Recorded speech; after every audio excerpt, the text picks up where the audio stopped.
Hello? There we go. Thank you. I don't get up and do this super often in a church, but I do want to share a little bit of myself here.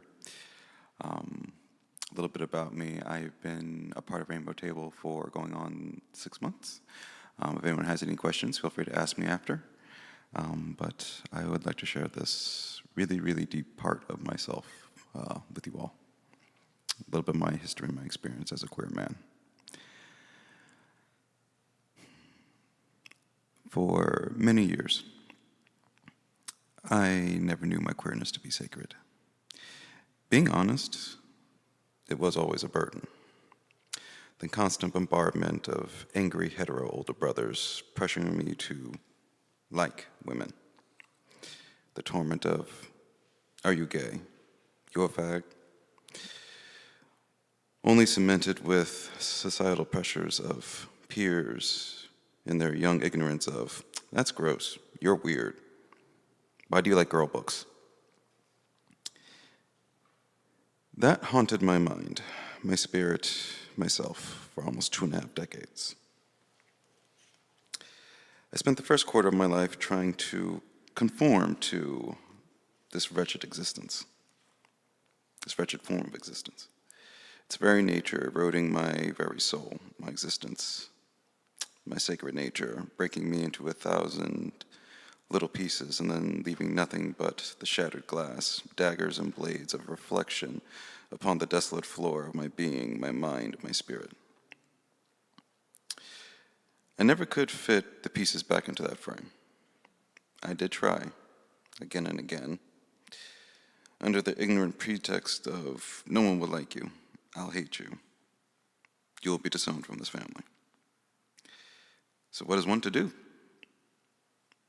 With the whole world bearing down.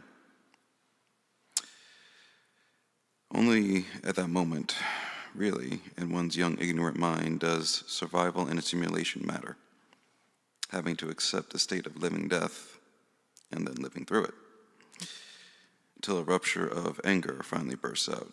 One must scream, and I suppose in my case, bloody one's hands with a fist on a wall. I can't say what is worse, finding out you could have been accepted all those years, or finding out was one big gaslight to toughen you up in the name of tough love. It doesn't matter. The nights of agony, every day pretending, being called out, pretending to be something I'm not, and being called out, yet forced to deny it. The intention of making me strong by the suffering is not justified, and in all honesty, not forgivable. I don't know if I ever truly can. But I started to discover the sacredness of my queerness when the next generation came.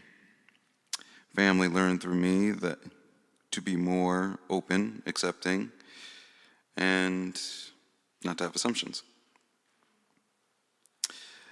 And realizing that much of that anger was directed upon me was from constant instability, not knowing what to do with misplaced anger in all reality. The next generation is wild, spirited, happy, and unburdened. Could I have been the lightning rod, the transformer, the converter? These questions still walk around in my mind a little bit. But two things remain true. One, I can't truly ever forgive those trespasses. They're the unforgivable, so I can't. But two, I am here. I am queer, and my existence is sacred. How that is defined is how, and always has been, even if I didn't know it, entirely up to me.